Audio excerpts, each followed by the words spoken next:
Bonjour à tous. Après la rentrée scolaire lundi puis la rentrée universitaire mardi, je vous propose de faire un point sur une rentrée économique vue par le prisme du monde agricole. Et je recevrai dans un instant André Sergent, c'est le président de la Chambre d'agriculture de Bretagne. Nous évoquerons avec lui toutes les questions d'actualité, notamment celles liées au climat et à l'environnement. Avant cela, je vous propose de faire un point sur l'actualité de la région avec les rédactions de TBO, TB Sud et du Télégramme.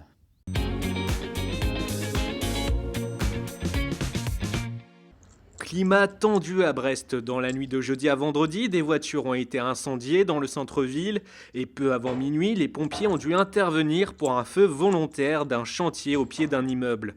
La semaine dernière déjà, 9 véhicules avaient été incendiés. 3 hommes d'origine albanaise avaient alors été arrêtés.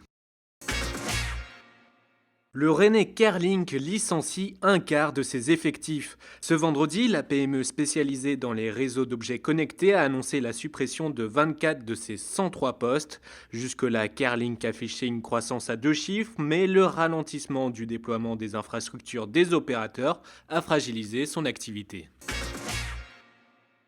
Divorce au sein du Crédit Mutuel Arkea. Hostile aux volontés d'indépendance de la branche bretonne, la Fédération du Massif Central va changer de caisse. Arkea a annoncé jeudi soir la signature d'un protocole d'accord en vue de cette séparation. Elle est programmée au 1er janvier 2020. Fin de l'incendie chez les pompiers du Morbihan. Jeudi, les soldats du feu professionnels ont voté la fin de 6 mois de grève. Ils ont approuvé l'accord signé avec la direction qui prévoit 26 embauches en 2 ans et une revalorisation salariale. Une fin de conflit qui intervient juste 2 semaines avant le congrès national des sapeurs-pompiers à Vannes où 40 000 visiteurs sont attendus. Intervention périlleuse contre des frelons asiatiques à Quiberon. Ce vendredi, un paysagiste et son fils ont délogé un nid en haut du phare. Ils ont descendu les 25 mètres de l'édifice en rappel. Traité la veille, le nid mesure tout de même 1 mètre de diamètre.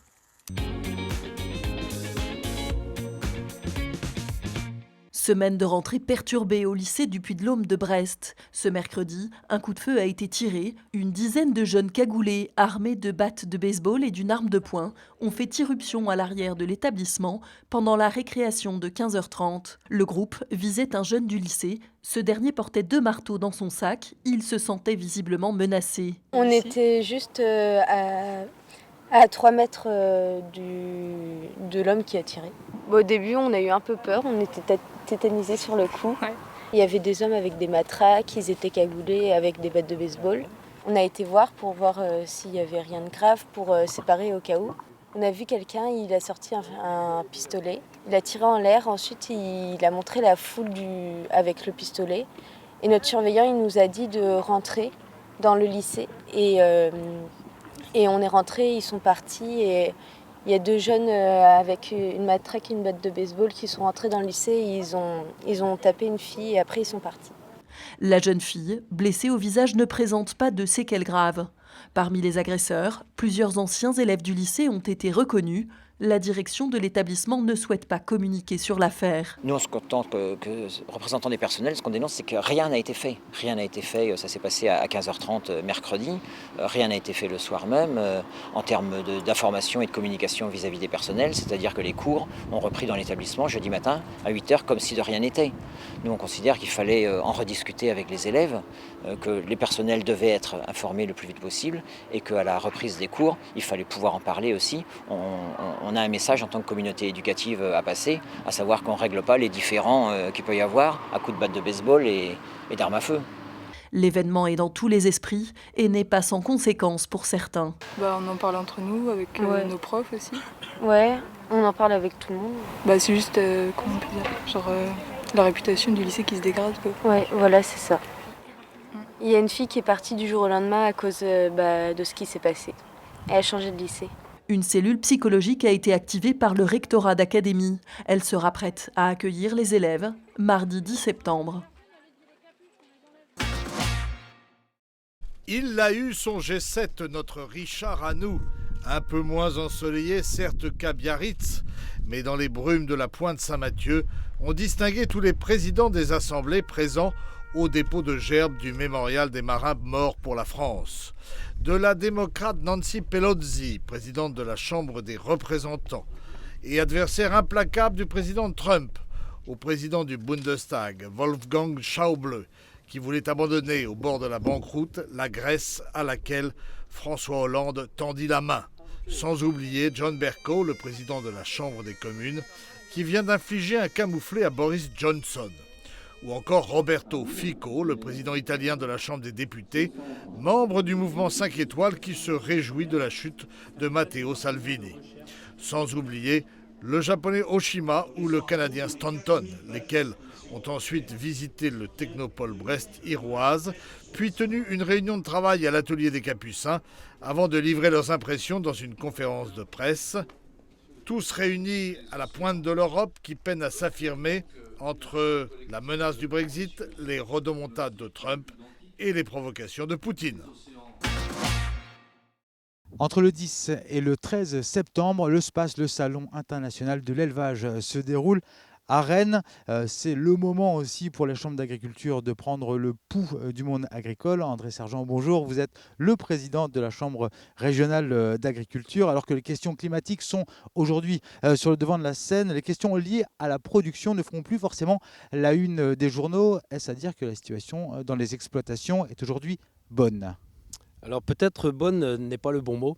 Ce qu'on peut dire, c'est que globalement, la situation économique dans les productions d'élevage, c'est vrai, c'est quand même amélioré.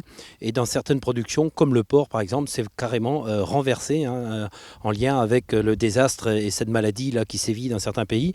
Mais sinon, notamment sur le lait, ça reste quand même encore assez compliqué. Alors je le disais, la thématique de l'environnement et du changement climatique sont au cœur des préoccupations aujourd'hui du monde agricole.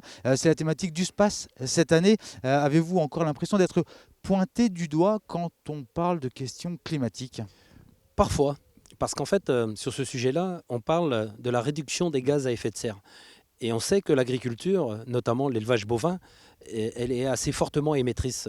Et c'est pour ça que là, on veut prendre ce sujet à notre compte, parce qu'on sait qu'on a une multitude de solutions pour répondre à la réduction des gaz à effet de serre. Une question qui a fait la une des journaux depuis quelques semaines maintenant, c'est l'arrêté du maire de Langouette qui a occupé donc une large place ces dernières semaines. Daniel Couef, le maire de Langouette situé en Ille-et-Vilaine, a émis un arrêté interdisant le pesticide dans un rayon de 150 mètres autour des habitations. Arrêté suspendu par le tribunal de grande instance de Rennes. On imagine que vous êtes justement hostile à ce genre d'arrêté. Mais quelle est la bonne mesure à prendre justement pour contenter tout le monde aujourd'hui ? Très clairement, sur le sujet des pesticides, on est convaincu qu'il faudra à terme trouver des solutions pour certainement en utiliser moins de pesticides. On a eu d'autres sujets, je vais les comparer à l'usage des antibiotiques et de l'élevage, où il y a un peu plus de 10 ans également, on avait dans certains élevages beaucoup d'antibiotiques utilisés. Des travaux ont été menés auprès des exploitants et aujourd'hui, on a les chiffres qui démontrent la diminution. Et sur les pesticides, on va être un peu dans la même logique. Par contre, on ne peut pas, du jour au lendemain surtout, et puis laisser faire un maire ici ou là prendre ce genre de mesures. Ça, c'est tout à fait impossible. Alors on le voit qu'il y a une centaine de maires qui ont pris justement tels arrêtés, alors qui sont généralement retoqués par les tribunaux. Les professionnels aussi du monde agricole ont commencé à emboîter le pas et dénoncer ces pratiques. On va écouter justement à ce sujet Luc Larnicole, il est producteur de fruits et légumes bio à Loctudie. J'ai vu dans la presse que le maire de Langouette prenait un arrêté pour l'épandage des pesticides à moins de 150 mètres des maisons. J'ai voulu le soutenir et puis lui dire qu'il n'y avait pas que les gens de la société civile qui le soutenaient, qu'il y avait également les gens de la profession et notamment les agriculteurs bio. Donc pour moi, il était important de mettre une banderole sur un axe privilégié de Loctudie, un axe des plages où il y a beaucoup de monde en été, et d'interpeller les gens à ce problème de pesticides en France. Alors on vient de l'entendre, André Sergent, un fossé se creuse-t-il dans le monde agricole entre les conventionnels et les bio ? Moi, en tout cas, je ne souhaite pas ça. Parce qu'effectivement, aujourd'hui, notre agriculture est très diversifiée. Et dans les modes de production, on a une multitude de façons de faire, en passant du bio, des labels et d'autres en conventionnel. Il n'y a pas un système qui est uniquement vertueux et puis les autres qui posent problème. Par contre, c'est vrai que le risque aujourd'hui, il est quand même grand, effectivement, de voir ces clivages se créer entre les agriculteurs. Et ça, c'est tout sauf bien et bon pour notre territoire, parce que notre agriculture, et plutôt notre Bretagne, a besoin de toutes ces agricultures, parce que c'est ça la force économique de notre territoire. Et je crois que là-dessus, il faudra rester vigilant pour qu'il n'y ait pas justement de clivage à se créer. On ne peut pas mettre d'un côté le sanitaire et de l'autre côté l'économique. Moi, je crois qu'il faut rester raison gardée, vigilant au fait qu'on ne peut pas du jour au lendemain changer radicalement une agriculture qui se fait.